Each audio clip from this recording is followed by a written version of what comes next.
Boa tarde, sejam todos muito bem-vindos a mais um seminário da Casa de Luz e Amor, que está nos proporcionando nesse momento. E hoje com um tema bastante agradável, um tema muito bacana, nós vamos falar de Kardec. Kardec, o educador e o codificador. E quem vai conduzir o estudo dessa tarde é o nosso amigo Sérgio, já está aqui conosco, já vou colocar ele aqui para passar esse ensinamento, conduzir esse estudo na tarde de hoje. Hoje nós vamos até às 16h30, porque o nosso amigo já tem um compromisso às 17 horas, e um compromisso muito bacana, de muita responsabilidade, o que o engrandece cada vez mais, com certeza. E para a gente dar início no nosso seminário, eu vou ler aqui nossa página para preparar para o estudo. A grande pergunta: e por que me chamais Senhor, Senhor, e não fazeis o que eu digo? Jesus. Em lamentável indiferença, muitas pessoas esperam pela morte do corpo, a fim de ouvir as sublimes palavras do Cristo. Não se compreende, porém, o motivo de semelhante propósito. O Mestre permanece vivo em seu evangelho de amor e luz. É desnecessário aguardar ocasiões solenes para que lhe ouçamos os ensinamentos sublimes e claros. Tais companheiros não sabem ouvir o Mestre divino em seu verbo imortal. Ignora que o serviço deles é aquele o que foram chamados, por mais humildes lhe pertençam as atividades a que se ajustam. Na qualidade de político ou de varredor, num palácio ou numa choupana, o homem da terra pode fazer o que Jesus lhe ensinou. É por isso que a oportuna pergunta do Senhor deveria gravar-se de maneira indelével em todos os templos, para que os discípulos, em lhe pronunciando o nome, nunca se esqueçam de atender, sinceramente, às recomendações do seu verbo sublime. Do livro Caminho, Verdade e Vida, pelo Espírito de Emmanuel, psicografia Chico Xavier. Nesse momento, vamos fechar nossos olhos, vamos elevar nossos pensamentos a Deus Pai Criador, amado Mestre Jesus, agradecendo a oportunidade de estarmos reunidos em mais uma tarde de estudo. Agradecemos a Casa de Luz e Amor, que nos proporciona esse momento sublime, todo o seu corpo de trabalhadores, Senhor, tanto encarnados quanto desencarnados, que possa estar olhando por nós, nos fortificando cada vez mais para continuarmos em nosso propósito, Senhor. Peço também pelo protetor espiritual do nosso amigo Sérgio, que possa lhe envolver, lhe dar a palavra fácil, para que possa conduzir esse ensinamento dessa tarde da melhor maneira possível, Senhor. Amado Mestre Jesus, pedimos a sua permissão, Senhor, para dar iniciado o nosso seminário nessa tarde. Assim seja, Senhor. Graças a Deus. Nesse momento, vou passar a palavra aqui para o nosso amigo Sérgio, que estará conduzindo. Boa tarde, Sérgio. Seja muito bem-vindo. Muito obrigado por aceitar o convite da Casa de Luz e Amor. Muito boa tarde. Oi, Alexandre.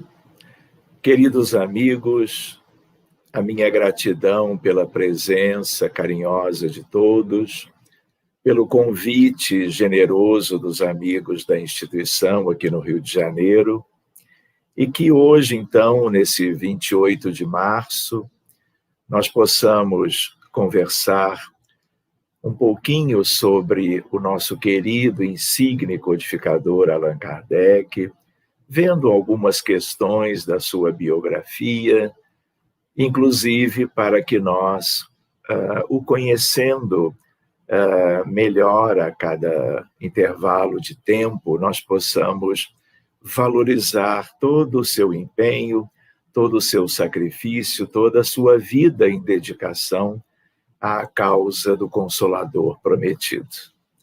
Eu gostaria de agradecer a todos, gostaria de deixar o meu abraço a todos os doentes, né, que estão padecendo da pandemia, aqueles todos que estão nos hospitais, no mundo inteiro e no Brasil em grande parte, e o nosso carinho e a nossa oração a Jesus por todos eles que desencarnaram neste último ano, em que nós, no Brasil e o mundo todo, estamos vivendo este imenso desafio.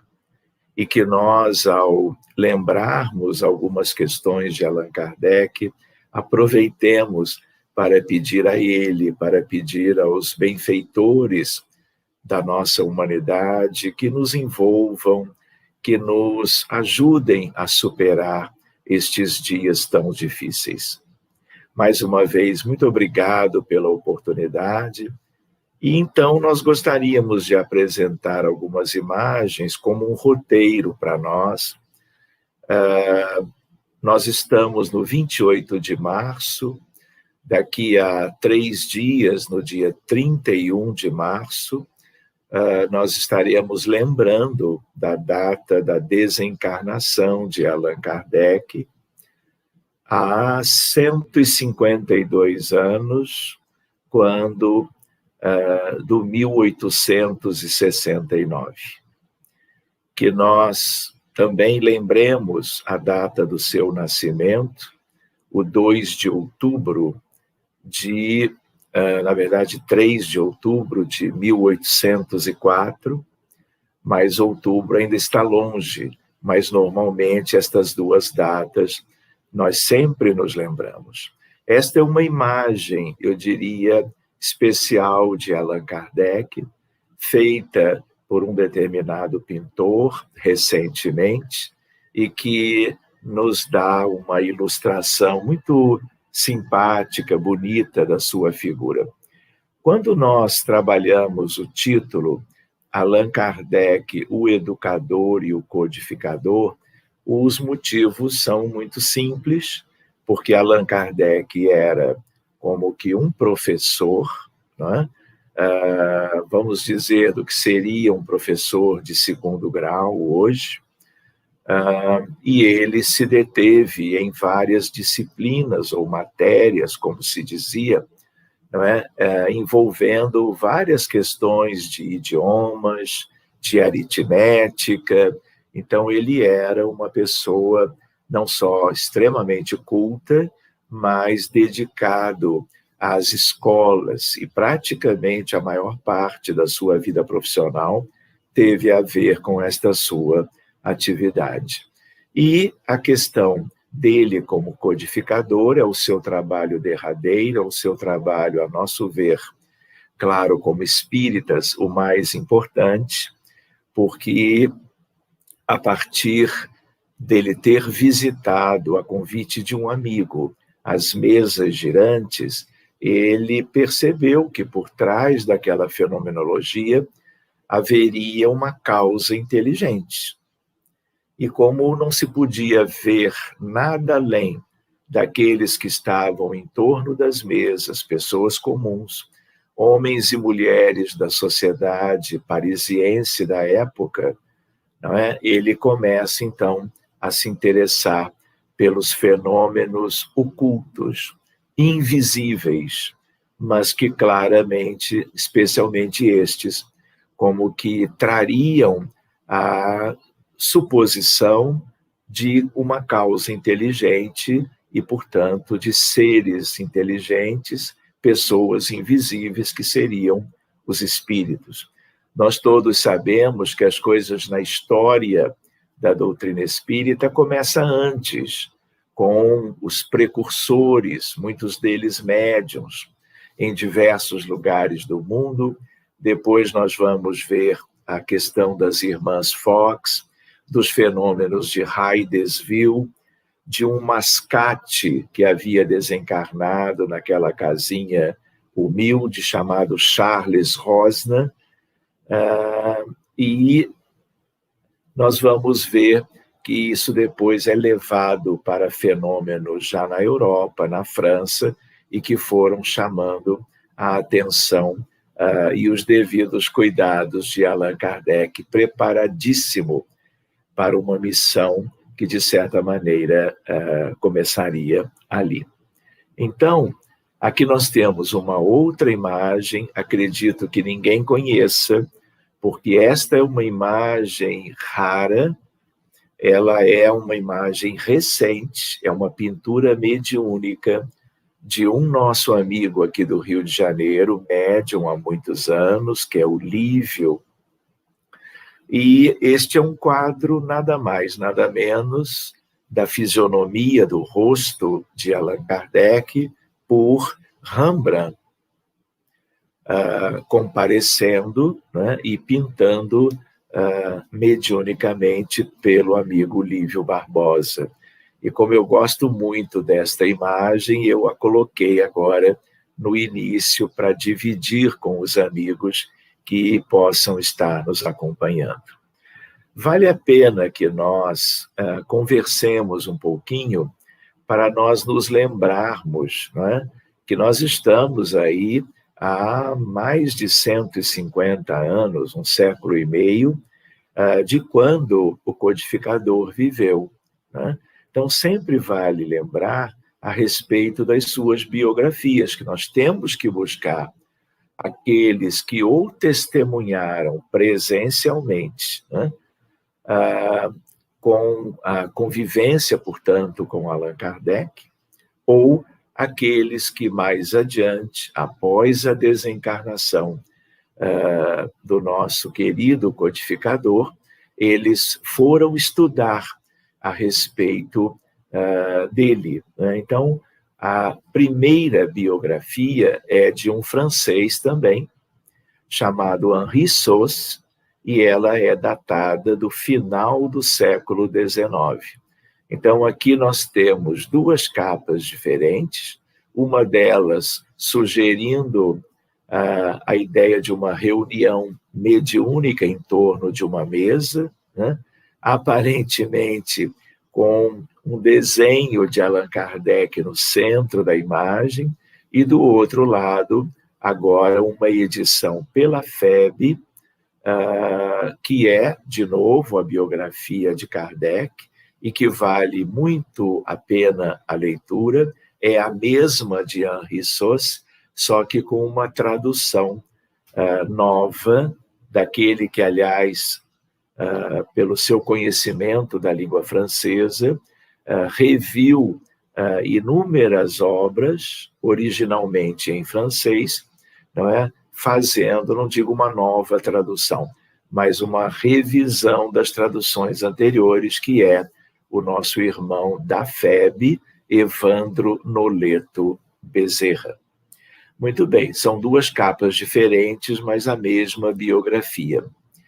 Nós vamos encontrar aqui uma outra que é de André Morel, que também é francês, foi traduzido por Miguel Maillet e depois revisto por Herculano Pires, de tal maneira que é mais uma obra que aqueles que desejam conhecer melhor o codificador podem e devem consultar pela sua condição de síntese, pelo seu valor, e é uma pesquisa bastante importante sobre o nosso querido Kardec.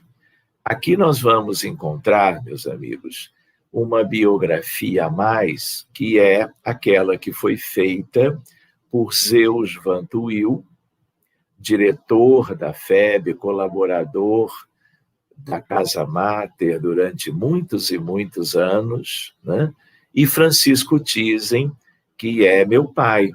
Francisco Thyssen foi presidente da FEB durante 15 anos, de 1975 a 1990, e eu pude acompanhar o seu esforço, tanto quanto de Zeus, para fazerem juntos talvez uma das melhores, se não a melhor, biografia de Allan Kardec.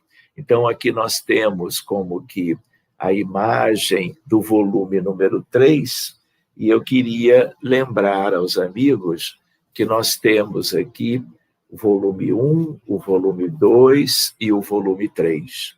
De tal maneira que esta é a edição original, completa e em 3 volumes.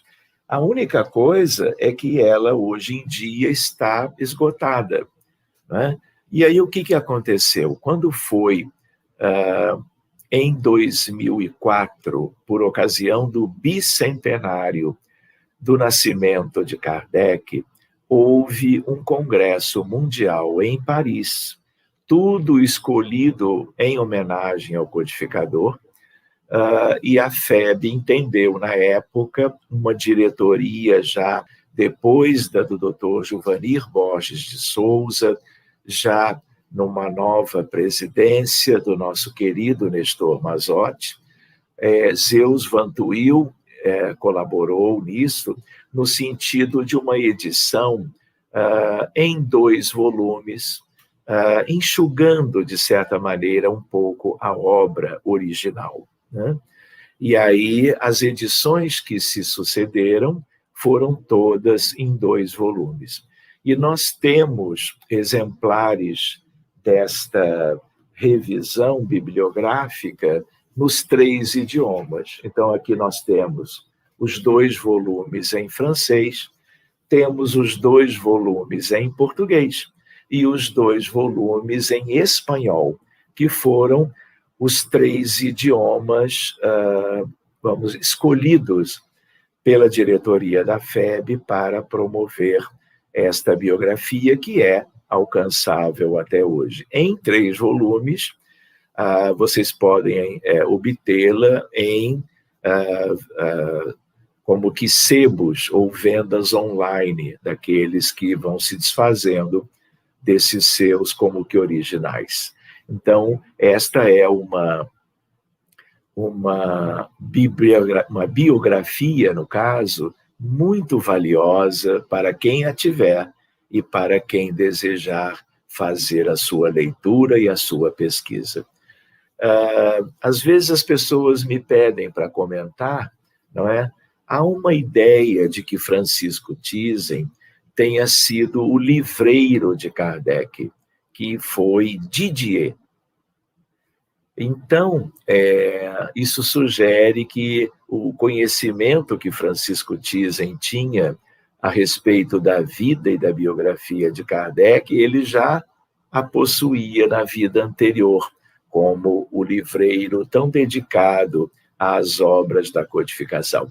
E como presidente da FEB, foi ele que modernizou o parque gráfico, foi ele que se envolveu muito com a reprodução, as reedições, as revisões dos livros, não só de Kardec, mas de todos os livros astros, como eu costumo dizer, que são os livros pela Lavra Mediúnica de Chico Xavier e que a FEB vem editando há muito tempo. Então, fica para os nossos amigos uma ideia. E aqui, a capa nova, não é, da biografia, só que agora em 2 volumes. O essencial está aqui, mas se eu pudesse recomendar a leitura, eu, por exemplo, prefiro a leitura da obra original, com todos os dados que os 2 autores resolveram enfeixar no seu trabalho. Mais adiante, já bem mais recentemente, a La Chatre publica Vida e Obra de Allan Kardec por Edson Aldi, que também já desencarnou até muito cedo. E esta é uma biografia muito ilustrada, cheia de fotografias e imagens, como também aquela que eu me referi agora há pouco, com Francisco Thyssen e Zeus Van Tuyl. Bem mais recentemente, vocês ouviram falar, há alguns anos atrás, aquela que foi publicada pela Livraria Record, de Marcel Souto Maior, que é uma biografia mais adaptada, vamos dizer assim, a esses tempos mais recentes, não é? Então, é também uma fonte de pesquisa dos amigos. Não é? Nós também temos as biografias que, na verdade, elas foram feitas também por 2 autores, os 2 estão encarnados, pertencem a uma instituição, Casa de Benefícios Bezerra de Menezes, no Rio de Janeiro, Jorge Damas e Estênio Monteiro. Na verdade, são capas diferentes, mas é o mesmo trabalho. E aqui nós temos também toda uma dedicação destes dois companheiros, procurando trazer aspectos novos, além de outros já conhecidos, sobre a vida de Kardec. Muito bem, nós nos lembramos que lá em 2020, na verdade, né, nós tivemos livros ou como que eventos comemorando o bicentenário de nascimento. Então, ele nasce em 1804 em 2004 nós então vamos ver o Congresso Espírita Mundial em homenagem ao codificador. De tal maneira que, algum tempo depois, quando nós estávamos, no ano passado, preparando um estudo, nós colocávamos assim 216 anos de luz desde a reencarnação do codificador Allan Kardec. Então, nós gostaríamos de mostrar algumas questões que são biográficas, porque talvez muitos de vocês não tenham certas noções envolvendo os tempos e a própria história dele, Allan Kardec. Então, no 3 de outubro de 1804, nascimento de Hippolyte Léon Denisard Rivail. O futuro Allan Kardec em Lyon, a segunda maior cidade francesa, portanto, depois da capital Paris. Seus pais foram Jean-Baptiste Antoine Rivail, homem de leis, advogado, poderíamos dizer, jurista, e Jean-Louis Duhamel, ambos residentes na rua Salle, Rue Salle, 76. Essa casa foi demolida ainda em meados do século XIX. Então, ali, uma visita à Rua Salle e a ideia, mesmo empalidecida, daquela imagem, portanto, um pouco mais recente, claro, desta rua. A casa em si já não existe mais há muito tempo. Aqui, meus amigos, nós temos uma fotobiografia do nascimento, relacionada à certidão civil. Então, é aquilo que é como se fora a imagem daquilo que está nos arquivos em Lyon, na França.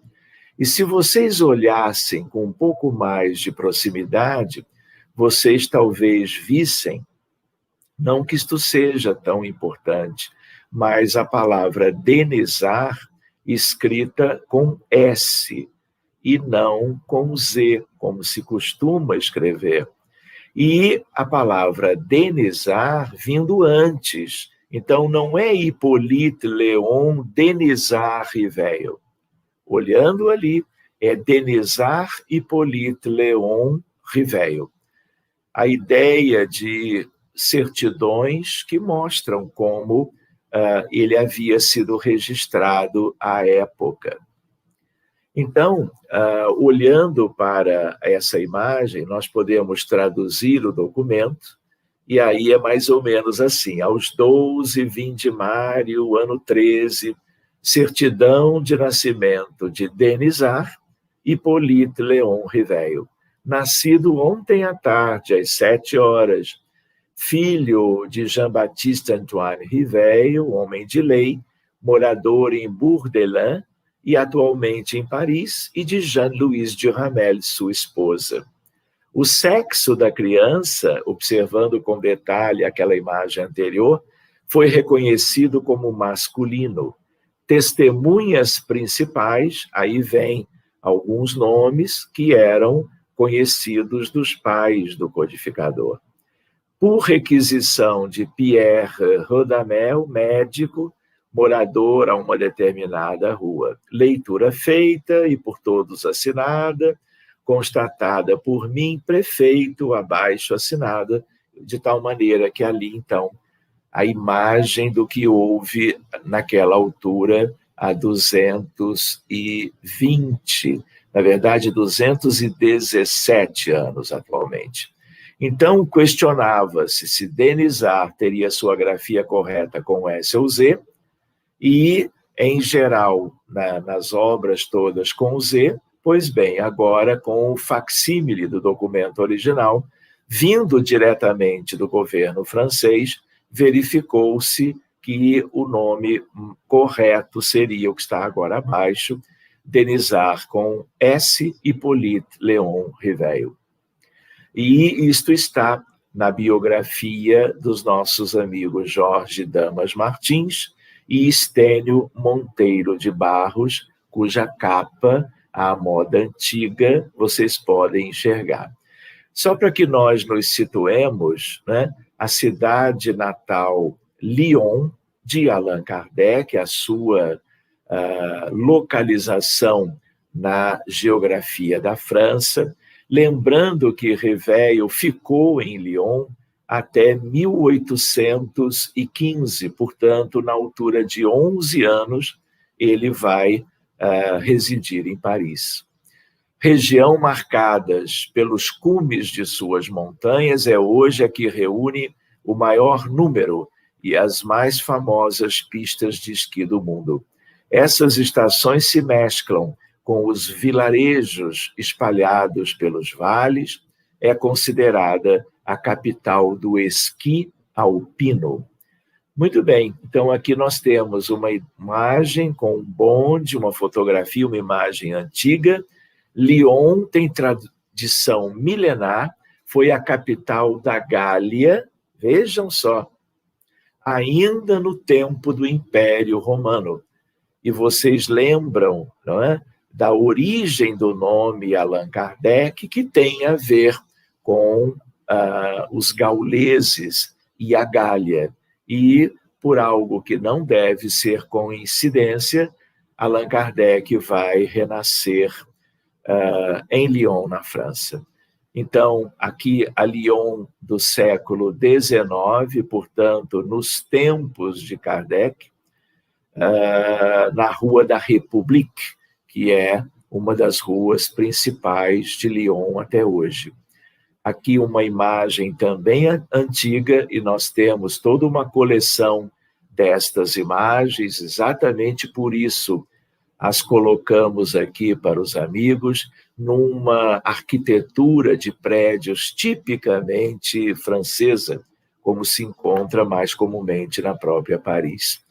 Aqui, uma outra imagem de uma região mais afastada de Lyon. Aqui, o tipo de automóvel e o tipo de casa da época, e a ideia de um cartão postal de Lyon naquela altura. E aquelas senhoras na vizinhança ali da casa e do automóvel à época. Então, de novo, Lyon no século XIX. Poucas pessoas têm este material e eu acho muito válido de nós dividirmos essas imagens antigas daqueles tempos, onde e quando Allan Kardec nasceu e viveu os primeiros anos. De novo aqui, a Lyon do século XIX, mais uma imagem com charretes, que era o principal meio de transporte, um cartão postal da garagem de Lyon. Aqui a mesma ideia, outra imagem de uma rua principal, uma determinada praça, Praça de la Cordelier. Aqui uma outra imagem antiga, e nós estamos fazendo uma singela, como que viagem no tempo, buscando sentir algo daquela altura do tempo, da história da França, onde e quando Allan Kardec nasceu. Muito bem, quando ele tinha, então, 11 anos, portanto, em 1815, seus pais o levam para estudar no Instituto de Yverdon-les-Bains, que fica na Suíça. onde estaria aquele que foi o seu grande, como que um pai espiritual, Pestalozzi. E ele fica, então, vários anos estudando ali, não é? E aprendendo toda uma pedagogia, a pedagogia pestalozziana, de tal maneira que nós vamos ver que, por esta pedagogia ser muito relacionada à fraternidade e ao amor, Allan Kardec, ele vive anos importantes da sua infância e juventude, aprendendo a lidar com as outras crianças e sob a tutela de Pestalozzi, como é do conhecimento de todos. Curiosamente, eu estive no castelo de Yverdon-les-Bains, não é um castelo muito grande, como vocês vão ver, e a primeira coisa que eu perguntei para a secretária, depois de visitar as salas e os quartos e as dependências do Instituto, se havia alguma imagem, se havia alguma referência a Allan Kardec. E a senhora, muito simpática, me dizia, olha, só quando os brasileiros vêm aqui, porque eles todos, como você, sempre perguntam sobre Allan Kardec. E ela disse algo curioso, que para ela e para aqueles daquela região, era como se ninguém conhecesse Allan Kardec, como se fosse algo tipicamente de brasileiros, né? Por isso mesmo que naquelas paredes e naqueles ambientes tão bonitos, tudo era muito voltado para Pestalozzi e o seu trabalho, e não havia quase nada de referência aos alunos que foram os alunos de Pestalozzi. E também não havia em relação a Allan Kardec, de tal maneira que nós enviamos para lá, quando depois de retornando ao Brasil, alguma coisa sobre Allan Kardec para ficar lá no Instituto de Yverdon-les-Bains. Então, aqui a imagem talvez mais conhecida de Pestalozzi. E vejam só, João Henrique Pestalozzi é considerado o pai espiritual de Allan Kardec. Vocês talvez possam imaginar quem terá sido este espírito, não é? Para que tivesse também essa missão junto a todas as crianças, claro, mas também junto de Allan Kardec como uma criança. E aqui há uma frase de Pestalozzi, ele dizendo, a minha mão, estreitava-se nas desses moços, os meus olhos liam nos deles, aos seus risos, os meus faziam eco. Eu existia só para eles, para mim só eles existiam. Comia-se a mesma sopa, bebia-se da mesma fonte. Eu não tinha ninguém, sozinho, sem amigos nem criados. Só os tinha a eles. Era o último a ir para a cama, o primeiro a levantar-se. E já deitado, tinha que rezar com eles e responder às suas perguntas enquanto não adormeciam. Eles assim o queriam. Este parágrafo nos dá uma ideia de um ambiente familiar, de uma postura de Pestalozzi em relação a todas as crianças.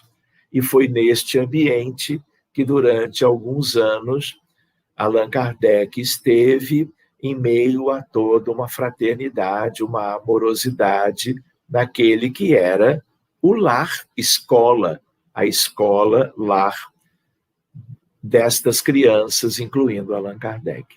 Então, aqui uma imagem do Instituto, é um pequeno castelo, se nós compararmos como, por exemplo, os castelos do Vale do Loire, na França também, que são castelos imensos, na maioria deles construídos por intenção do rei, na altura, Francisco I de França.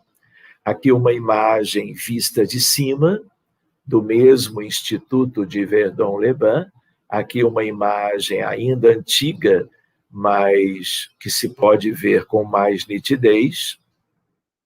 E agora uma imagem mais recente, e isso permanecerá, não é, dentro da história biográfica de Allan Kardec e da pedagogia pestalozziana, porque foi aqui que surgiu a pedagogia, e tudo que se refere a Pestalozzi tem a ver com o seu trabalho neste instituto.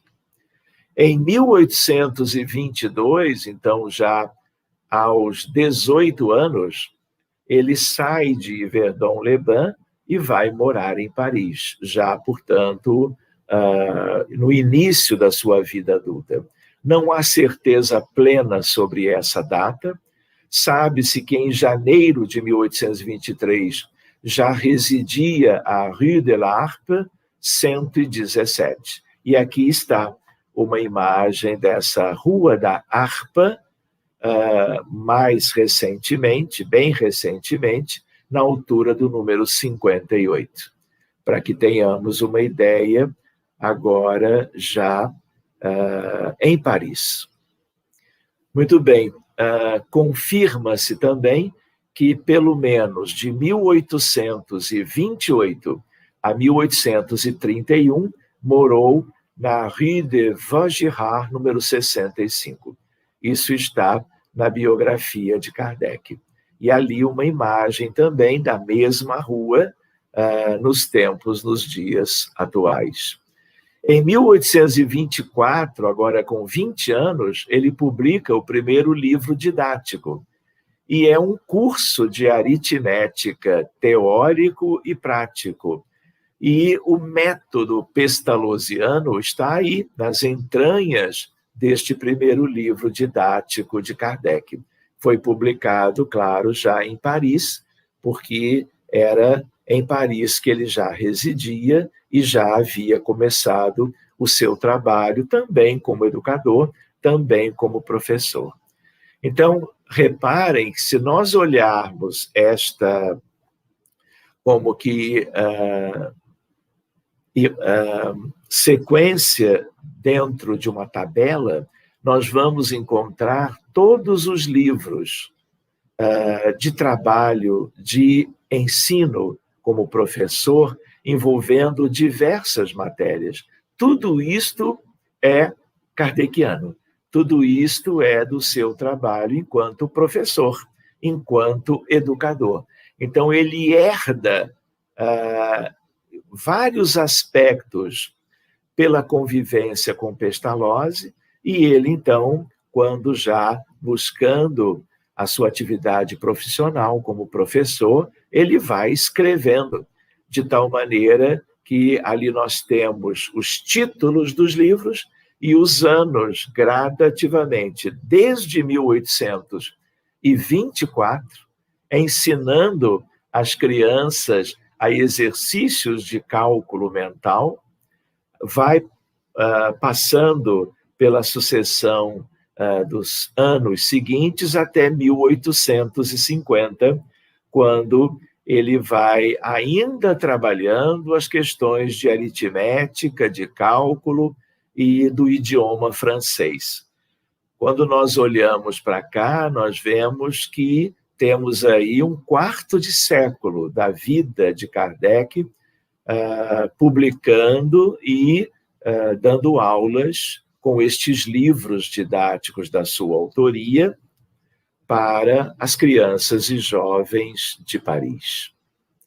Se em 1850 foi o seu último trabalho, e foram vários, né? Nós temos aproximadamente 2 dezenas aqui,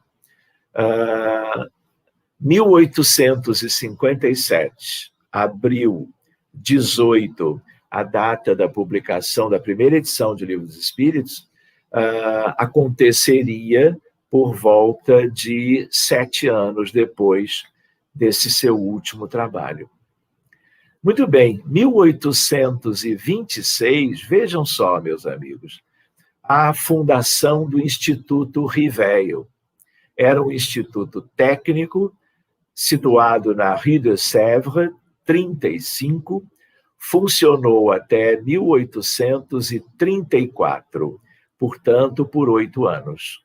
Neste mesmo local existiria depois o Lycée Polymatique, ou Liceu Polimático, dirigido por ele, Riveio, até 1850, quando foi cedido a um outro professor. A partir dessa data, Riveio não mais exerceria atividades didáticas.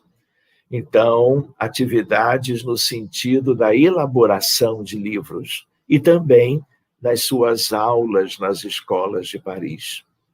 Então, aqui uma ideia da Rue de Sèvres, número 35, e algo que é como uma viagem no tempo para nós todos lembrarmos como foram os primeiros anos onde, em relação a Allan Kardec.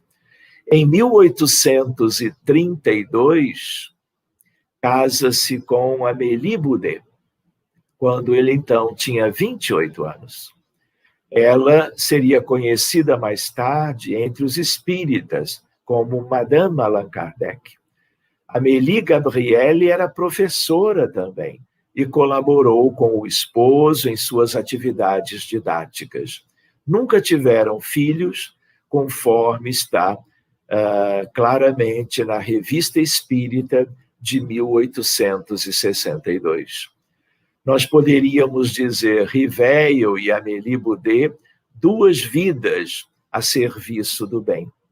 Riveio e sua esposa foram pessoas dignas de moralidade inatacável, dedicando-se integralmente ao cultivo dos ideais superiores da cultura, da educação, do bem.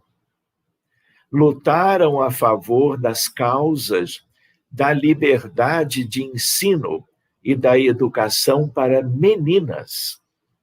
Riveio ministrou por muitos anos cursos gratuitos para crianças pobres. Além de mestre, foi sempre amigo dos alunos. De certa forma, são aspectos pouco conhecidos do codificador.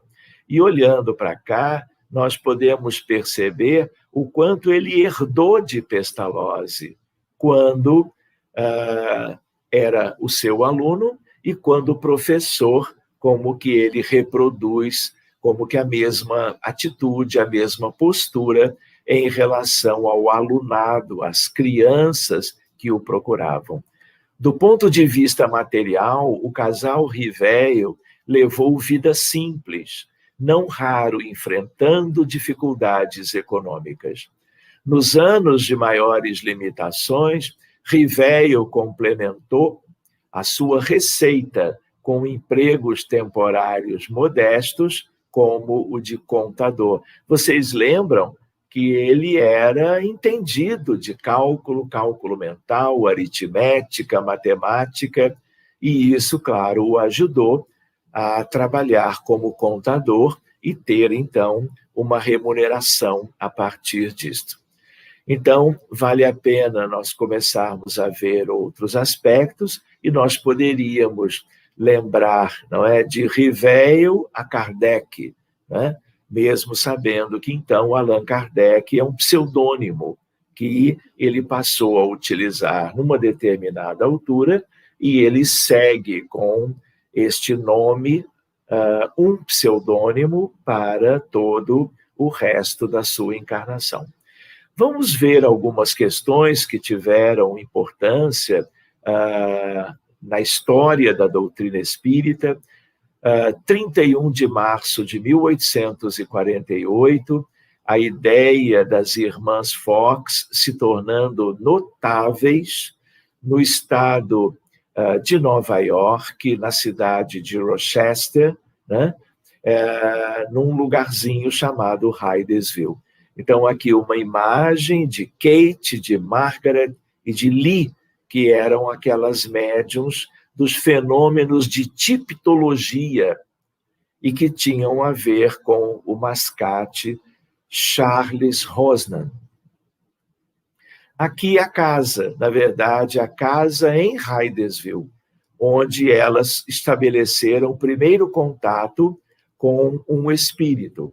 E aqui a ideia de como era naquela época, isso depois foi destruído, demolido, e já não existe mais na cidade de Rochester, Hydesville.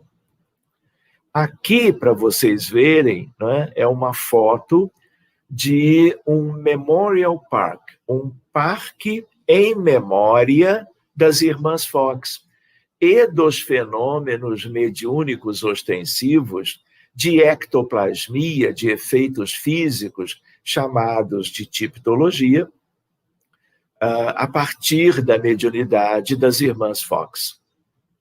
Para os americanos, esta é a data, 31 de março de 1848, portanto, muito antes de O Livro dos Espíritos, que só foi surgir 9 anos depois, né, a ideia de que tudo tem início aqui. E até hoje, esta casa está lá. E o chamado moderno espiritualismo é como que uma seita conhecida nos Estados Unidos por alguns grupos. São poucas as pessoas que se mantiveram em contato com esta instituição.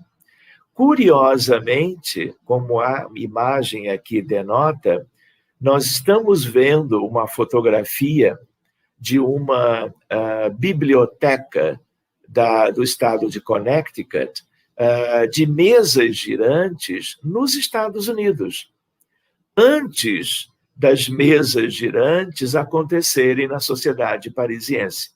Então, na origem, essa fenomenologia começa nos Estados Unidos, mas dentro da programação geral para a doutrina espírita, como Kardec reencarnava na França, esses fenômenos também foram como que transportados para acontecerem em território francês. Então, em 1854 foi o primeiro contato, reparem, 3 anos antes de O Livro dos Espíritos. Primeiro contato de Riveio com as mesas girantes. Ainda Riveio, aquele que, claro, depois teria o seu nome alterado para Allan Kardec.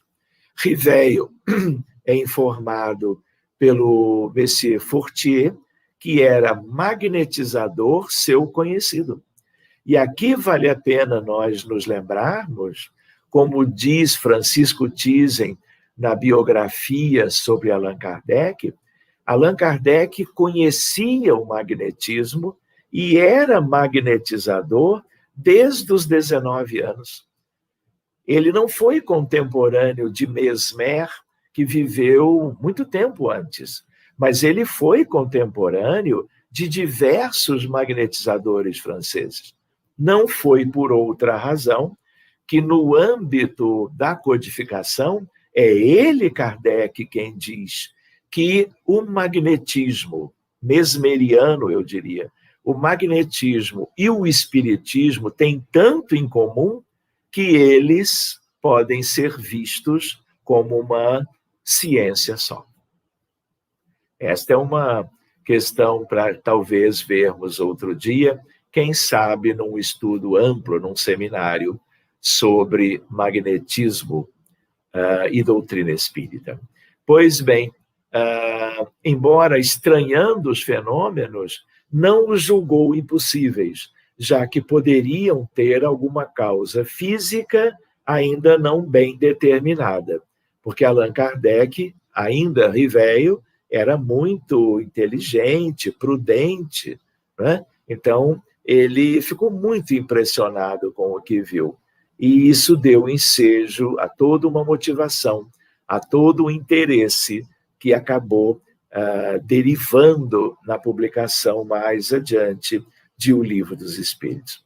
No entanto, algum tempo depois, esse mesmo senhor Fortier lhe disse que as mesas também falavam, isto é, davam sinais de inteligência, porque no primeiro momento, aparentemente, eram movimentos, deslocamentos, o que já era curioso, né? Mas quando ele soube que as mesas falavam, apenas não giravam só, mas falavam, então eram mesas girantes e falantes, aí o interesse foi muito maior. A reação agora foi de ceticismo. Só acreditarei, antes de ver o fenômeno, quando o vir e quando me provarem que uma mesa tem cérebro para pensar, nervos para sentir e que possa tornar-se sonâmbula. Essa é uma frase do codificador. Em 1855, no início desse ano, o senhor Carlotti, um ano depois, portanto, faz-lhe longo relato dos fenômenos. Embora Riveio o conhecesse ao senhor Carlotti há 25 anos, mais uma vez expressa reservas, dado o temperamento exaltado do amigo, tão em oposição ao seu. Kardec, Riveio, era muito sereno. Ainda em 1855, mas agora já em maio, Riveio vai em companhia de Fortier à casa da senhora Roger, sonâmbula, onde conhece outros dois, o senhor Patier e a senhora Planemaison. Este lhe fala dos fenômenos, mas com seriedade e frieza, o que o predispõe finalmente a observar os fatos. A convite de Patier, ainda em maio, ele vai assistir reuniões com os fenômenos das mesas. Riveio impressiona-se com os fenômenos, que se verificavam em condições que não deixavam lugar para qualquer dúvida. Havia ali um fato que necessariamente decorriam de uma causa, e nós poderíamos adiantar de uma causa inteligente. Eu entrevia naquelas aparentes futilidades, qualquer coisa de sério, como que a revelação de uma lei nova, que tomei a mim estudar a fundo. Agora, já Allan Kardec comentando. Convidado em 1855, mais adiante, ele vai assiduamente às sessões semanais na casa da senhora Baudin. Lembrando que esse senhor Baudin tinha duas filhas, Caroline e Julie Baudin, que foram algumas das médiuns muito jovens da codificação kardeciana e que trabalharam recebendo as mensagens e trabalhando, portanto, na presença de Allan Kardec. Os médiuns eram as filhas do casal, Caroline e Julie, que no início escreviam com o auxílio de uma cesta. Sob a influência de Riveio, as reuniões passam a serem reservadas e sérias, dedicadas à pesquisa racional e metódica do novo domínio. E aí, Allan Kardec se vale da metodologia científica possível de então, e aí as coisas, as provas, as evidências começam a se acumular na direção da realidade espiritual. 1855, na família Baudin, Allan Kardec dizendo: compreendi antes de tudo a gravidade da exploração que ia empreender. Percebi naqueles fenômenos a chave do problema tão obscuro e tão controvertido do passado e do futuro da humanidade. Era, em suma, Olha a visão de Kardec. Toda uma revolução nas ideias e nas crenças. Fazia-se mister, portanto, andar com a maior circunspecção e não levianamente, ser positivista e não idealista, para não se deixar iludir. Vejam o encaminhamento, a sequência dos aspectos que ele viveu. Muito bem, então aqui a ideia de que Riveio submetia aos espíritos inúmeras questões relacionadas à filosofia, à psicologia e à natureza do próprio mundo invisível.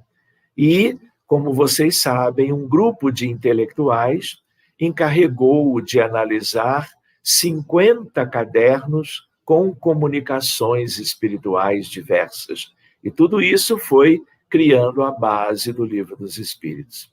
No ano depois, agora na casa da família Roustan, 1856, nesse ano, Allan Kardec e Riveio passa a frequentar na Rue Tiquetonne 14, a médium, a Madame Jaffé, Ruth Céline Jaffé, que para alguns seria a encarnação anterior de Francisco Cândido Xavier.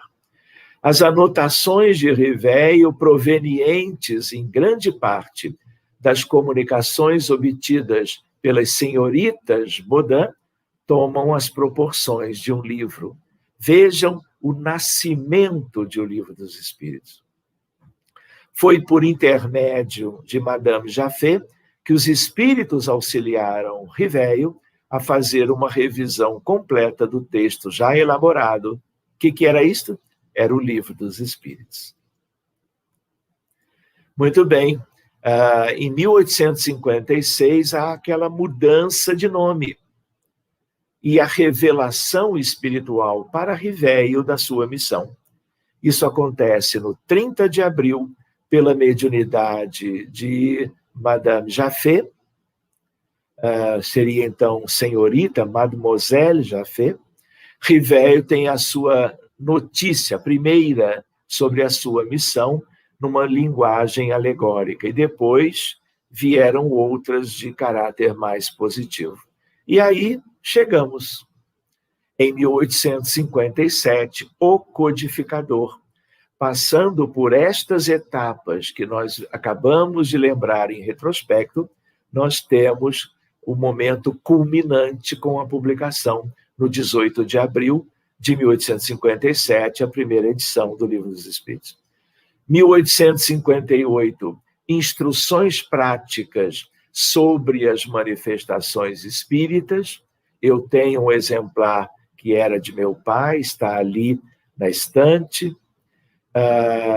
Em 1858, a primeira de toda uma série de fascículos da chamada Revue Spirit, ou Revista Espírita, no ano de 1858. Então, no ano seguinte ao Livro dos Espíritos, enquanto Allan Kardec preparava os outros livros da série conhecida como Pentateuco Kardeciano, nós temos o surgimento da Revista Espírita.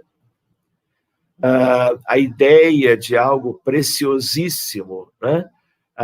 Aquilo que se chamou a Sociedade Parisiense de Estudos Espíritas. Então, no mesmo ano, ele funda a Revue Spirit e funda a Sociedade, que é, pensando bem, o primeiro centro espírita do planeta Terra. Foi ele, na companhia de colaboradores, na Rua dos Mártires, número 11, e ali o endereço da antiga sociedade. Por volta de outubro de 1857, começam as reuniões, aconteciam às terças-feiras à noite, e aí surge uma outra figura de uma outra jovem. Então, nós tínhamos as irmãs, filhas do casal Baudin, Caroline e Julie, nós tínhamos Ruth Céline Jaffé, com aquela possibilidade de ser a reencarnação anterior a Chico, e Hermance de Faux, completamente relacionada a Joana d'Arc. Esta é uma outra história para nós vermos mais adiante. A Senhora de França. Todas elas muito jovens. E como vimos ali, com o número crescente de frequentadores, fez-se indispensável encontrar um lugar mais amplo. E a solução foi alugar uma sala, cotizando-se as despesas entre as pessoas, como acontece até hoje no mundo inteiro, pelo menos no início de inúmeras instituições espíritas no mundo.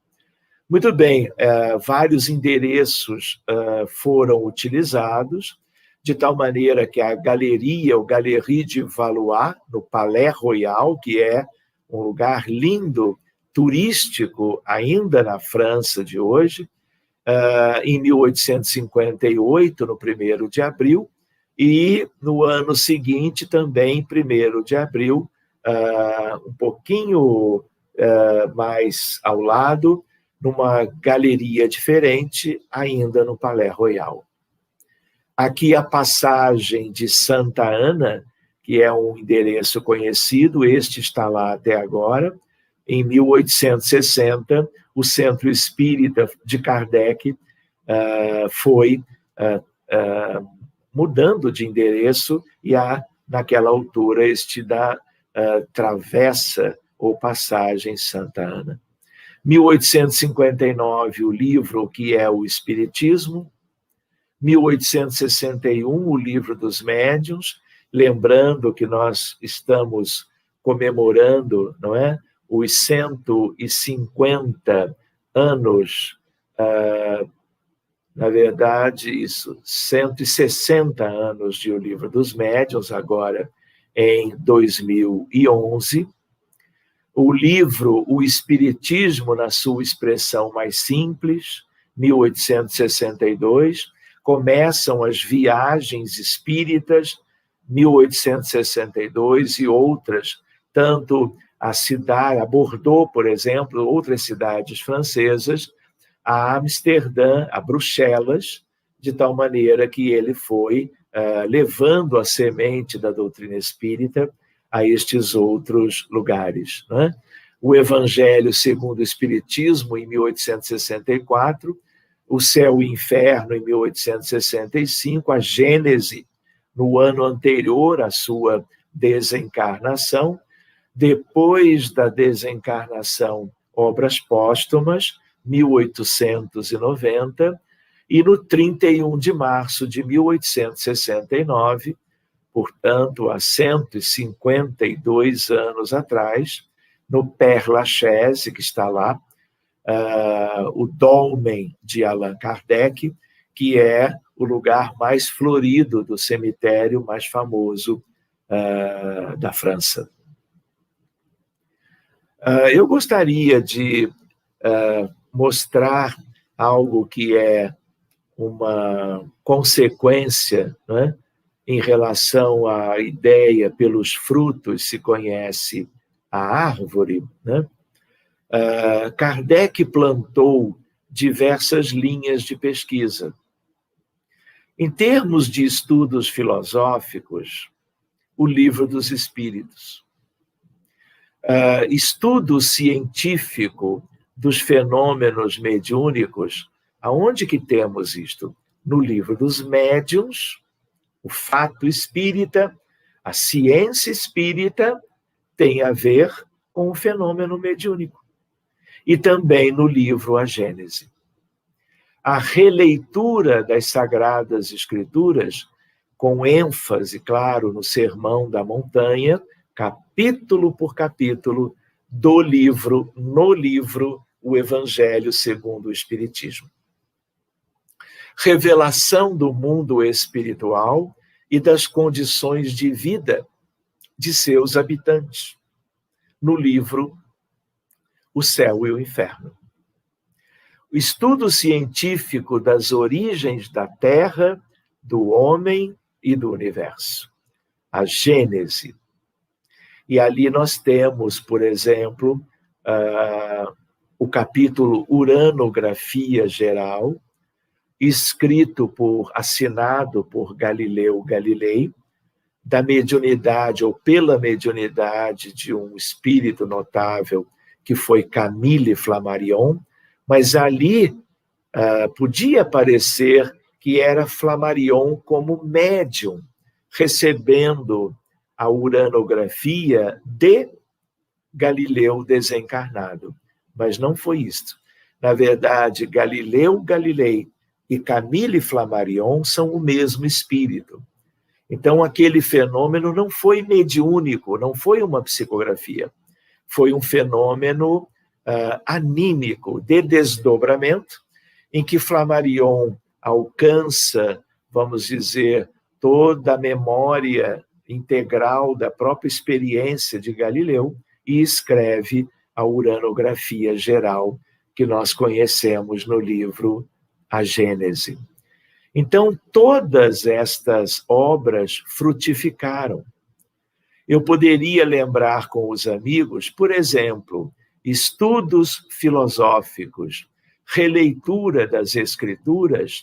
Tivemos, então, a seguir, Leon Denis, Pietro Baldi, os 4 evangelhos de João Batista Rustem, temos os livros de Bittencourt Sampaio, de Saião, de Dr. Bezerra, temos Chico e Emmanuel através da sua mediunidade, temos Pastorino, temos Mileco, temos obras através da mediunidade de Divaldo Pereira Franco, temos estudos científicos dos fenômenos mediúnicos com Gabriel Delany, temos Ernesto Bozano e William Crookes, temos Charles Richer e Heine como que pai da parapsicologia, temos Raymond Moody Jr. falando dos fenômenos de quase morte, temos Elizabeth Kubler-Ross, temos George Mick, temos Ian Stevenson falando sobre 20 casos sugestivos de reencarnação, a sua obra principal. Temos Hernani Guimarães Andrade, no Instituto de Pesquisas Psicobiofísicas em São Paulo. Temos Valdo Vieira trabalhando aspectos como médium também de diversos espíritos. Tudo isso foi se frutificando. Estudo científico das origens do universo e da evolução, com Camille Flammarion, com Albert Einstein, com Amit Goswami, com David Bohm, um dos pais da física moderna, Teilhard de Chardin, Carl Gustav Jung, Friedrich Capra, Erwin Laszlo e Ken Wilber. Tudo isto é como se nós pudéssemos vincular ao trabalho da codificação kardeciana. Então, olhando nos moldes de uma árvore, eu poderia mostrar que Allan Kardec, que Monsieur Riveiro, está no tronco dela. É uma árvore que tem a ver com o conhecimento da humanidade em geral, porque nós vimos, para vocês se recordarem, o conhecimento na humanidade terrestre, ele é um todo, mas ao longo da história, e mais recentemente, nós, por incapacidade de dominar tudo, nós tivemos que dividi-lo, o conhecimento, em segmentos ou setores. Então, nós temos a filosofia, nós temos as crenças ou religiões, nós temos a ciência como um todo e as artes. Então, nós poderíamos dizer que essa grande revolução do pensamento, a partir de Kardec, foi, então, gerando inúmeras, como que, ramificações, daí a ideia da árvore.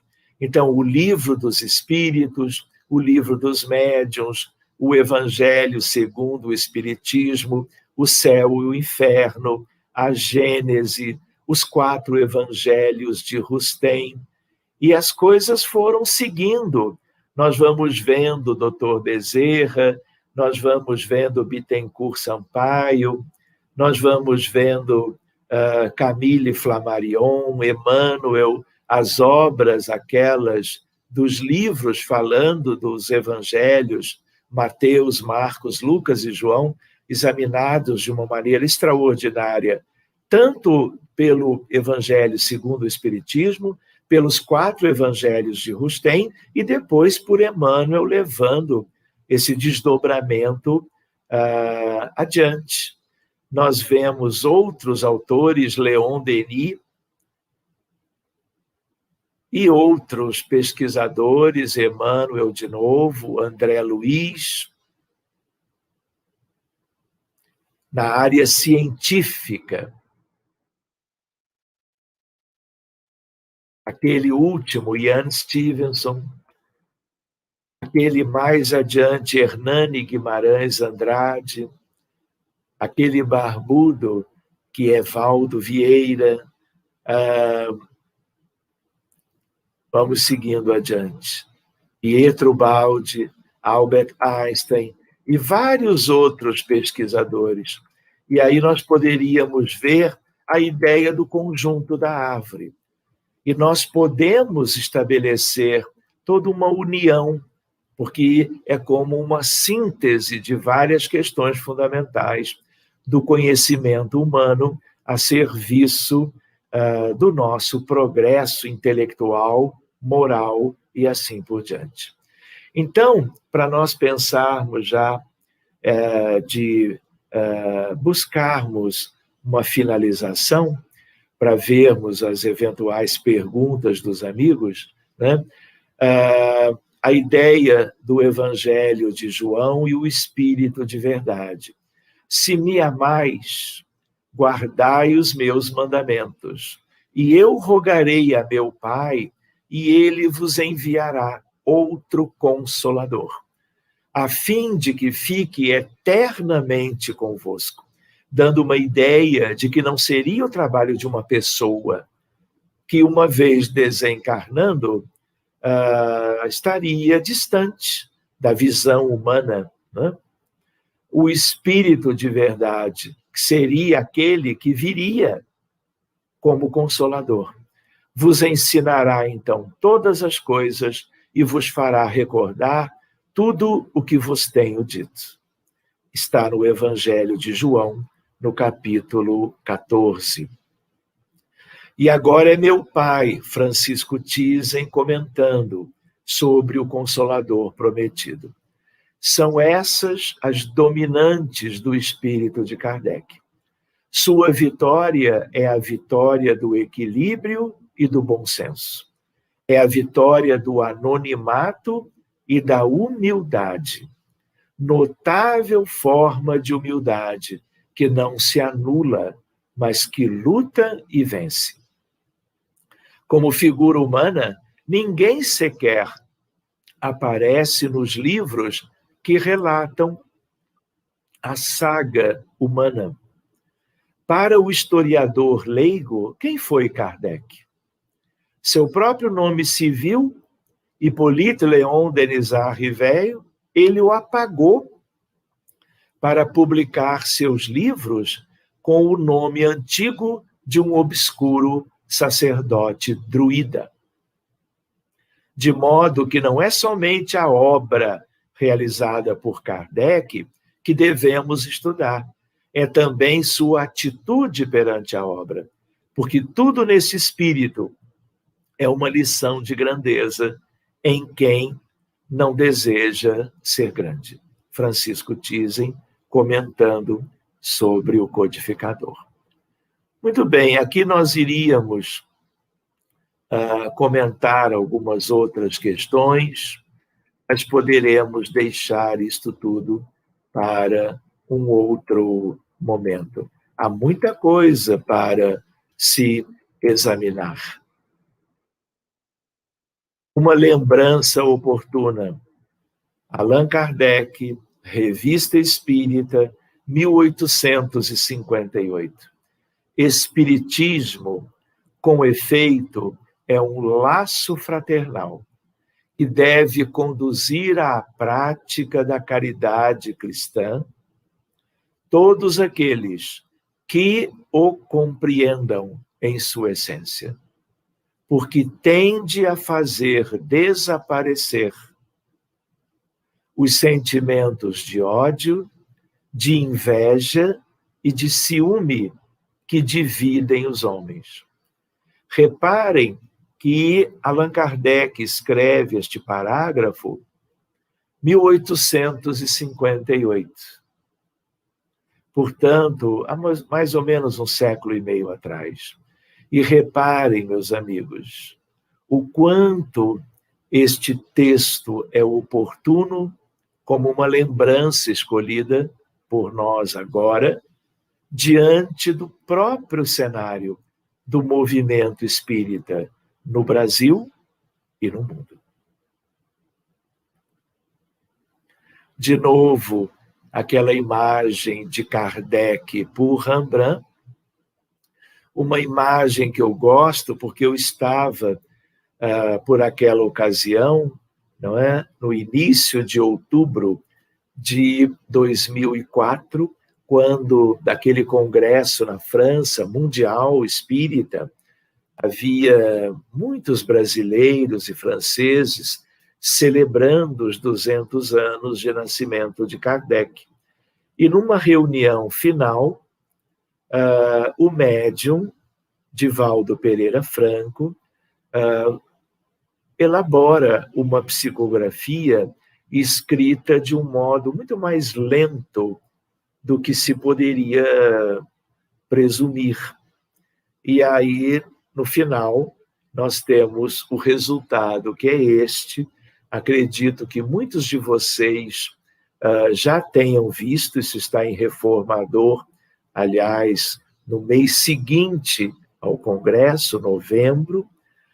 É uma psicografia especular, porque se nós vamos fazer a leitura, nós não conseguimos entender nem a primeira frase, nem a assinatura ao final, porque ela é feita como que ao contrário.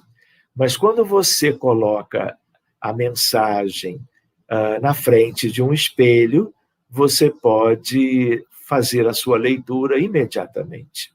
E fazendo esta leitura, a leitura foi feita por um espelho, né, que alguém cedeu ainda no final do congresso, era o último encontro antes da finalização, e aí nós vamos ver que quem assina é Leon Denis.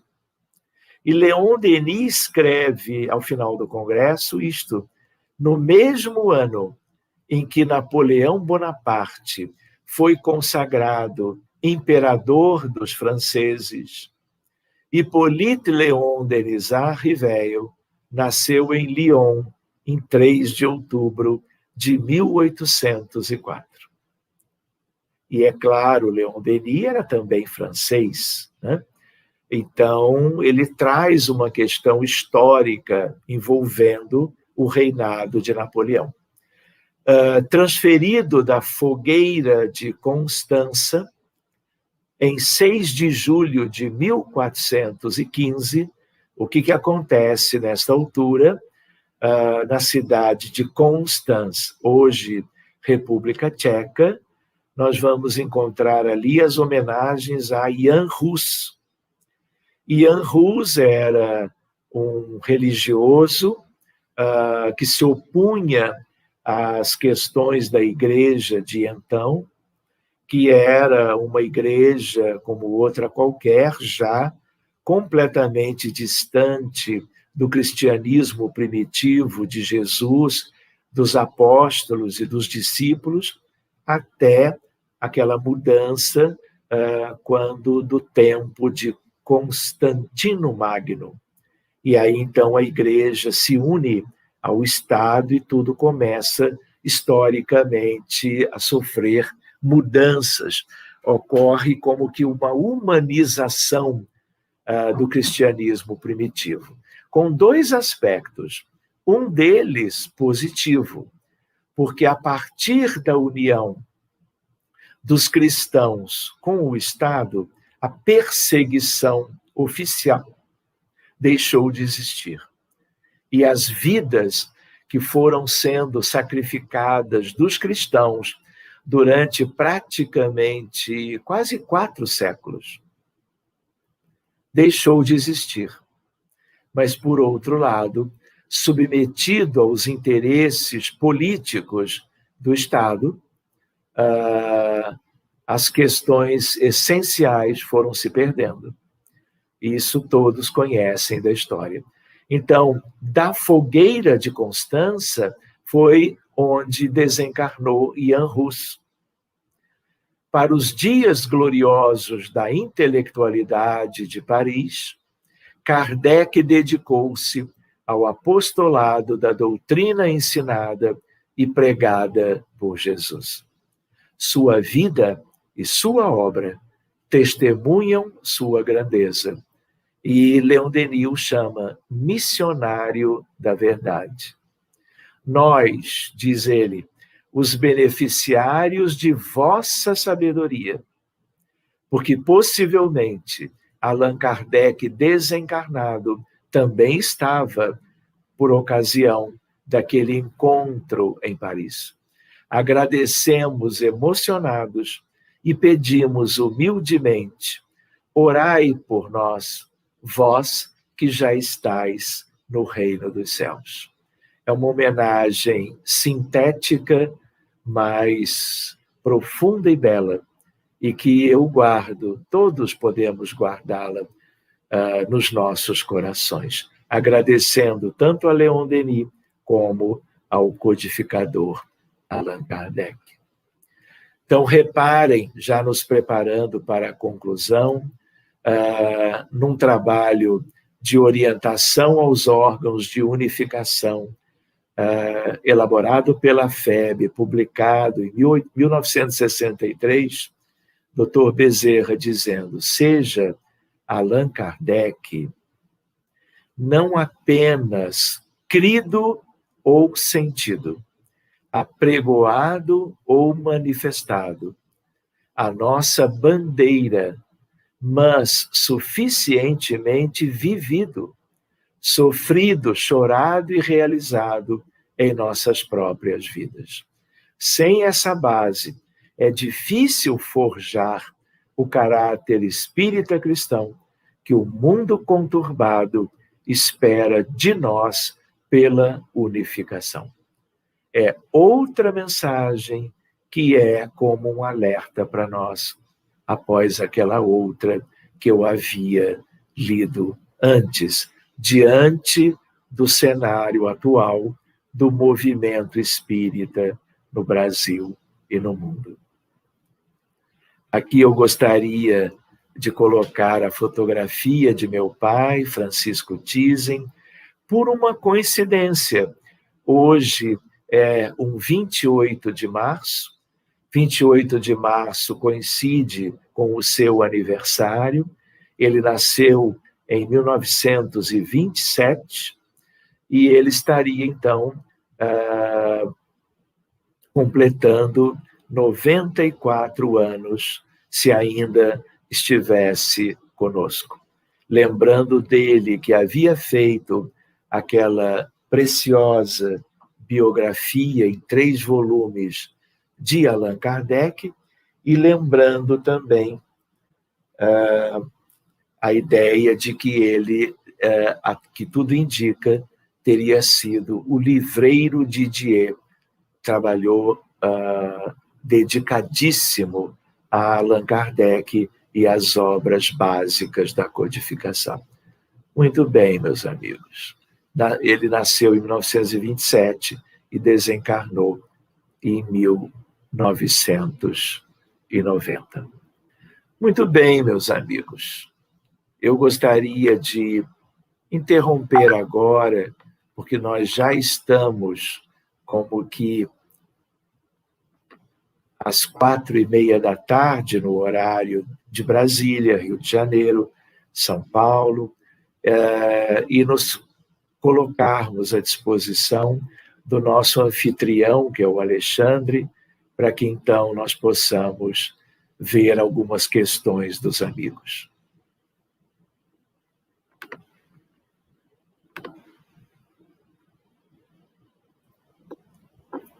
Mais uma vez, Sérgio, muito obrigado. Muito bom, bastante conteúdo. Essas imagens fazem a gente pensar um pouco mais, fica mais próximo da realidade daquela época, dá uma visão muito melhor do que tudo que a gente tinha ouvido sem essas imagens. Muito bom, cara. Muito obrigado. Deixa eu ter uma pergunta aqui, sim. Essa primeira é do nosso o presidente da casa, o Túlio Mota. Deixa eu achar ela aqui, deixa eu voltar com ela. Tá aqui. Ainda tem uma corrente de pensamento que dizem Kardec está ultrapassado. O que dizer sobre isso? Túlio, obrigado pelo convite, obrigado mais uma vez por podermos estar juntos hoje. Veja só, os espíritas, quem que nós somos?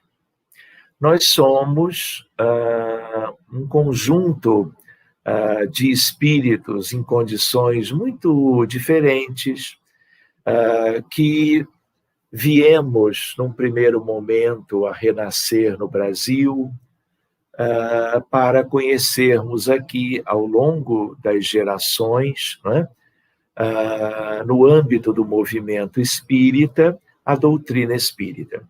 E algumas pessoas, talvez, mesmo muito queridas, né, por causa do avanço da ciência, de um modo geral, fora dos muros da doutrina espírita, da codificação, da literatura espírita cristã, de um modo geral, possam pensar deste modo, porque nós temos a mecânica quântica, a teoria da relatividade, nós temos inúmeras questões novas no mundo científico, no campo da razão, da literatura ampla e geral, que procura conhecer propriamente a realidade. Mas isto não quer dizer que nós tenhamos como que uma possibilidade sequer de querermos entender como se os livros de Kardec estivessem como que ultrapassados. Pelo contrário, nós vamos cada vez mais podendo valorizar esses conteúdos. Nós precisamos estudar, reestudar, relermos as obras básicas, voltarmos tudo novamente, tanto quanto os livros de André Luiz, os livros de Emmanuel, de Humberto de Campos. Então, este grande conjunto é o nosso grande patrimônio. Então, pode ser que haja qualquer coisinha, mas ele próprio, Allan Kardec, na sua humildade, também comentou que o Espiritismo avançaria ao mesmo passo da ciência. Então, nós não temos que pensar que nada do que veio adiante dos nossos textos básicos possa desdizer, possa se confrontar com a base kardeciana. Eu até entendo, né, que nossos irmãos, alguns, pensem assim, por causa de que passou-se 1,5 séculos. Mas eu, por exemplo, e tantos outros, estamos querendo aproveitar até o isolamento social, a ideia de quarentena, de lockdown, de medidas de saúde pública, né, exigindo que fiquemos em casa, além de outras, para nós estudarmos Kardec novamente.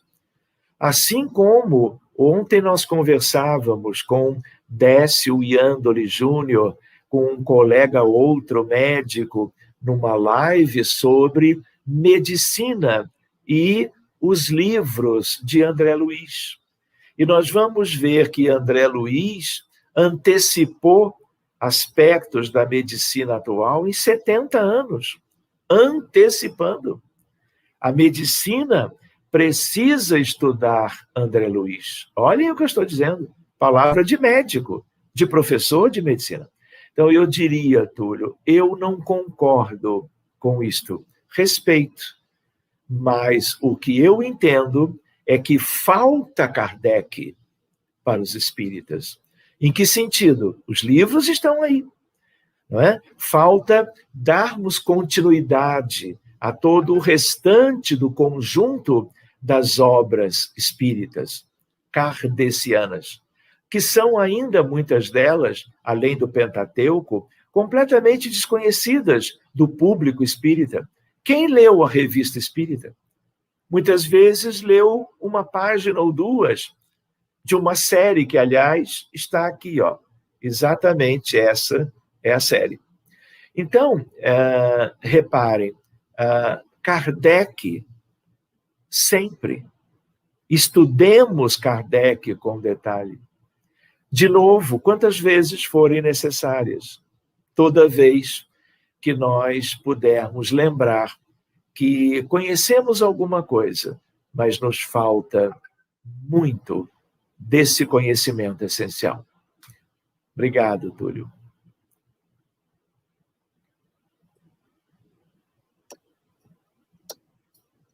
Tem outra pergunta aqui da nossa amiga Elis Patrícia.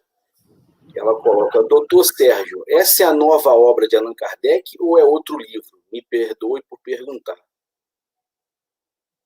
Essa pergunta foi a hora que o senhor estava passando aqueles livros, as biografias de Kardec.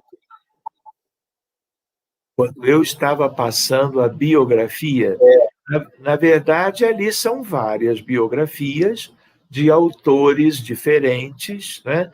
Desde as primeiras, em francês ainda, né? Até as últimas, incluindo a de meu pai, de Marcel Sotomayor. Então, se é isto, na verdade, não é obra, não são obras de Kardec. São biografias, obras sobre Kardec. Agora, talvez ela esteja, a Elis Patrícia, se referindo à ideia de algo dos livros que ele foi aprontando, né? De estudos envolvendo a área mediúnica e informações sobre o mundo espiritual, que não são exatamente aqueles livros do Pentateuco. Tudo isso é dele, mas daquela época, claro. Ela pergunta: como pode conseguir essa edição? Olha, só procurando na internet e rezando bastante, que é para encontrar alguém que por esse mundo afora, no Brasil ou na França, possam desejar se desfazer dele. Há de encontrar, porque hoje essa troca, eu não diria nem comércio, mas essa troca de títulos é muito saudável e muito oportuna e nos pode beneficiar a todos. Temos aqui um comentário da nossa amiga Cecília, ela que da casa também, pessoa maravilhosa. Maravilhosa viagem histórica, intelectual, principalmente em homenagem ao nosso Kardec. Muito obrigado, dona Cecília. Muito obrigado, viu? Fico feliz, é uma sementinha. Nós só lidamos com sementes. E essa foi uma que nós preparamos para também servir mesmo de uma homenagem ao nosso querido codificador. Agora temos aqui, Sérgio, um pedido do nosso presidente. Você poderia disponibilizar esse trabalho para serem colocado à disposição de várias casas ou demais interessados? Aí ele complementa a pergunta. Sérgio, estamos preparando uma sala de acervo na Casa Espírita nossa em comemoração 120 anos. Ficaria muito interessante. Porque a nossa casa agora, dia 1º de junho, ela faz 120 anos. Podemos combinar uma live de aniversário. Mas, afora isto, Túlio, claro, esse material, ele, na verdade, não é meu, né? Na verdade, ele pertence a Kardec, pertence a todo mundo do movimento espírita. Não há nada propriamente mais pessoal, a não ser as referências através de meu pai, mas isso tudo é público. Então, é claro, se isso pode ser útil a uma pessoa, já terá valido a pena. Então, contem com o material. Tem mais um comentário, agradecimento da dona Cecília. Gratidão, Sérgio, por essa tarde tão especial e agradável. Muito obrigado, dona Cecília, mais uma vez pelo seu carinho, viu? E por nos acompanhar neste domingo, nesta singela apresentação sobre ele. Tenho mais uma pergunta da Elis. Resumo da lei dos fenômenos espírita faz parte ou não? Ficou um pouco evasivo. Depois você busca com o Túlio ou o Alexandre, o meu WhatsApp, e me envie isto, porque agora eu fiquei curioso. Eu não conheço esse resumo, não é? Pode ser que eu conheça algo do original em francês, mas me envie, por favor, tá? Para até eu poder tomar conhecimento. E já lhe agradeço, viu, Elis, antecipadamente. E temos aqui também entre comentário de Facebook e YouTube, vários agradecimentos, vários comentários desse tipo. Parabéns, doutor Thyssen, pela esclarecedora palestra. Aprendemos muito sobre o nosso codificador. Tem mais uma aqui da Diné, gratidão. Então, a pergunta aqui da Liliane. Gostaria de saber por que Allan Kardec não é tão valorizado na França. Não sei se é a palavra certa, mas não reconhece o seu trabalho como no Brasil? Boa pergunta. Liliane, essa é uma conversa para 1h30. Mas eu gostaria de lembrar com vocês, assim como a Liliane também, que você tem razão, nós todos, no sentido de como se a árvore do Evangelho, esse é um tema bonito para o futuro, ela não tivesse permanecido em solo europeu, especialmente em terras francesas. A França, ela foi muito bem preparada para o advento do nascimento de Kardec, para que ele, em França, pudesse elaborar a codificação. Nós nos lembramos que nós tivemos Joana d'Arc. Joana d'Arc é senhora de França. E ela teve um papel fundamental, muitos anos antes, séculos, de Allan Kardec.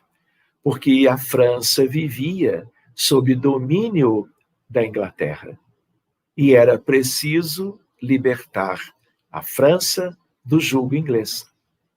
E a espiritualidade maior, envolvendo Jesus, envia Joana d'Arc.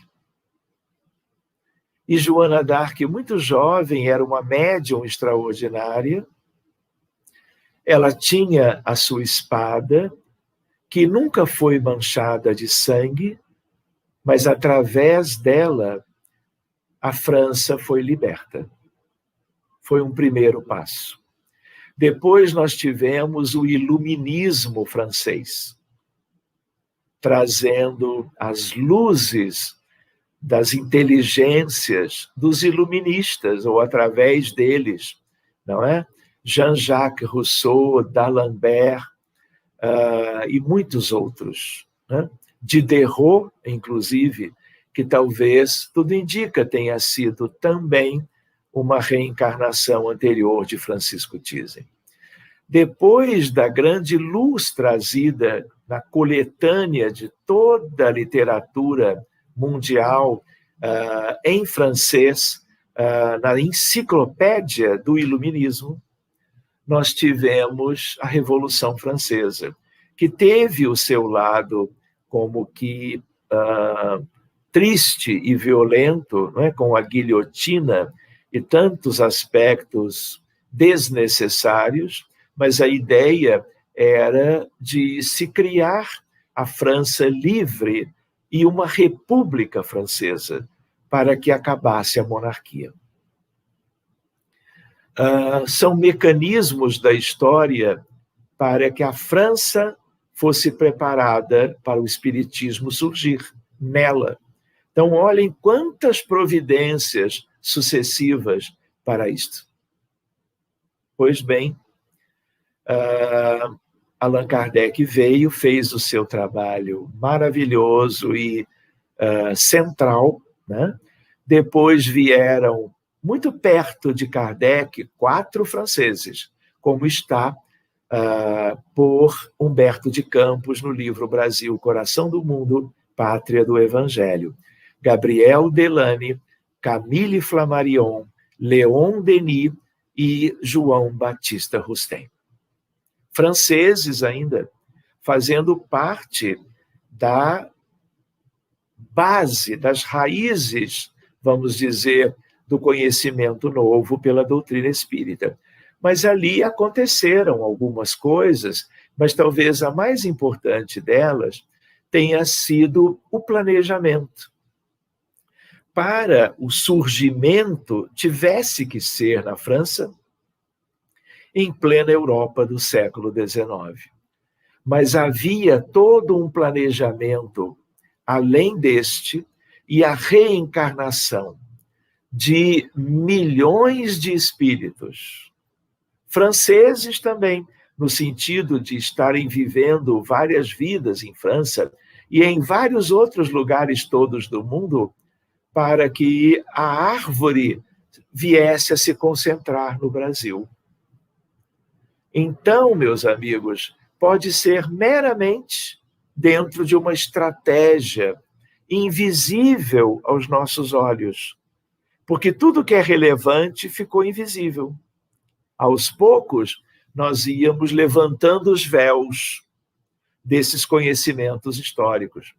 Então, há quem suponha que foi este ou aquele que criou esta ou aquela dificuldade, mas tudo indica que era a própria condição dos franceses da época, que viviam ainda como que nuances importantes do materialismo, do ateísmo, do positivismo de Auguste Comte. E para que fosse como devia ser, as providências reencarnatórias já tinham tido lugar, enviando para o Brasil, vamos chamar assim, o novo mundo, para as terras úberes da América, como está no livro de Humberto de Campos, a árvore do Evangelho. Então, façamos a leitura e ficaria, então, muito simples de perceber, apesar de que nós todos somos ainda aprendizes. E o conhecimento mais profundo dos mecanismos, talvez só aqui na Terra, no mundo físico, daqui a muito tempo, ou, em seguida, no mundo espiritual, onde todos os arquivos históricos estarão, porque estão agora à nossa disposição.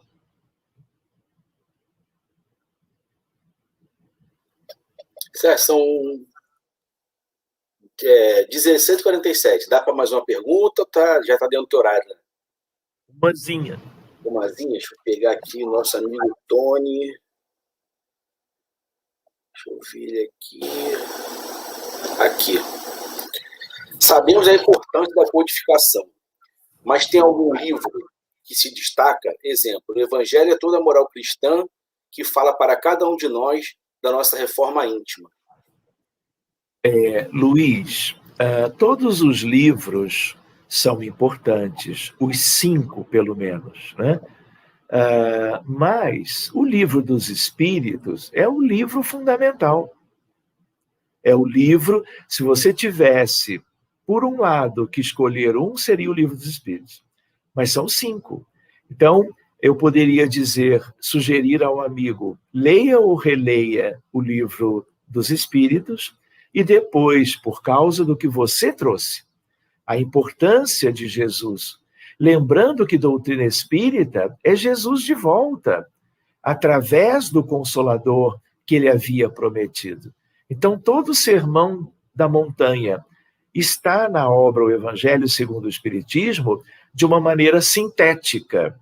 E o outro livro, que não é, claro, de Kardec, que é Os Quatro Evangelhos de Rustem, dando prosseguimento, dando extensão e aprofundamento, não é? Já não de uma maneira tão sintética, ao estudo que nós precisamos fazer dos evangelhos de Mateus, Marcos, Lucas e João.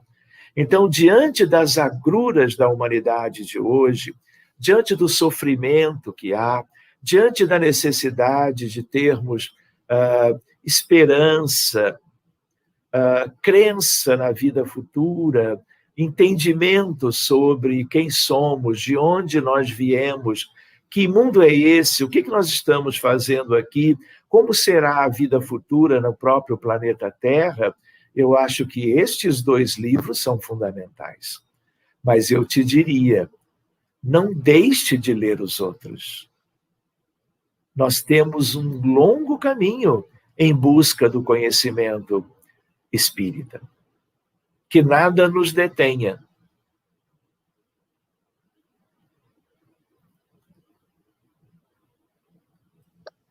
Sérgio, mais uma vez, obrigado, já estouramos o seu horário.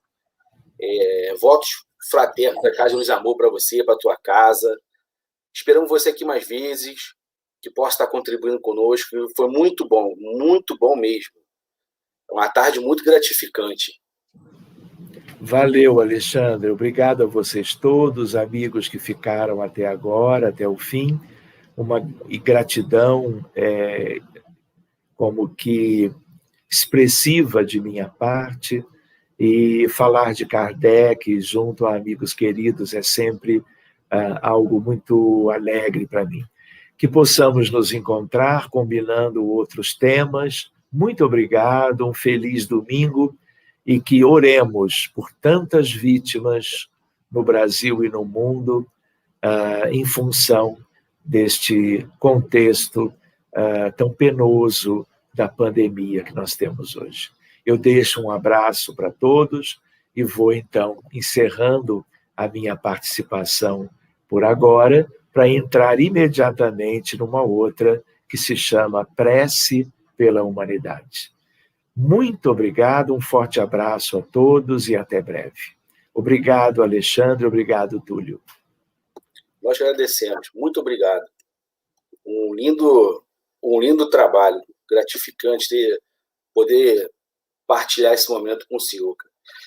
Para a gente poder encerrar o nosso seminário, vamos fechar nossos olhos mais uma vez, vamos mentalizar a imagem de Cristo, nosso amado mestre, nosso guia e modelo, agradecendo a oportunidade mais uma vez de estarmos reunidos no seu nome, em seus ensinamentos. Agradecemos também ao nosso amigo Sérgio, que se dispôs de seu tempo para conduzir esses ensinamentos da melhor forma possível. Que seu mentor espiritual possa estar sempre com ele, o intuindo, dando a palavra fácil, para ele continuar nessa tarefa tão linda, propagando essa doutrina tão maravilhosa, tão esclarecedora, tão acolhedora.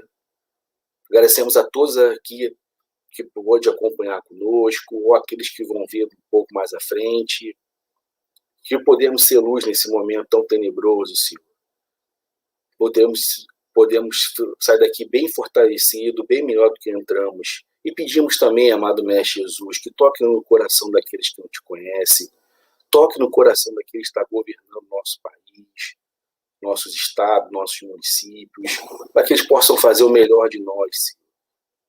Possa dar o melhor para a sua população, nesse momento tão conturbado que passamos, Senhor. Que possa estar conosco, tocando em vossos corações, nos intuindo, para que possamos fazer as coisas certas, amado Mestre Jesus. Amado Mestre Jesus, pedimos a sua permissão para dar como encerrado, nessa tarde de domingo, mais um seminário da Casa de Luz e Amor, Senhor. Muito obrigado, Senhor. Assim seja, Senhor.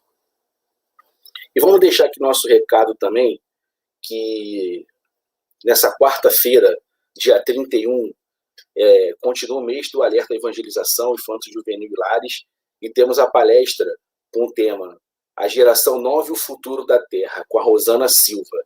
E na quinta-feira também temos mais uma palestra, dia 1º de abril, Caridade e o seu verdadeiro sentido. Ambas essas palestras são às 19, a de quarta-feira é 19 horas até as 21 horas, e a de quinta-feira é de 19h30 até as 21h30. Muito obrigada que esteve conosco, obrigada TV Nova Luz, mais uma vez, está nessa dobradinha para a Casa de Luz Amor. A você que esteve conosco até agora também, tenha um excelente fim de domingo, uma excelente semana começando hoje, e que possamos sair daqui bem melhor do que entramos. Muito obrigado a todos, uma boa tarde.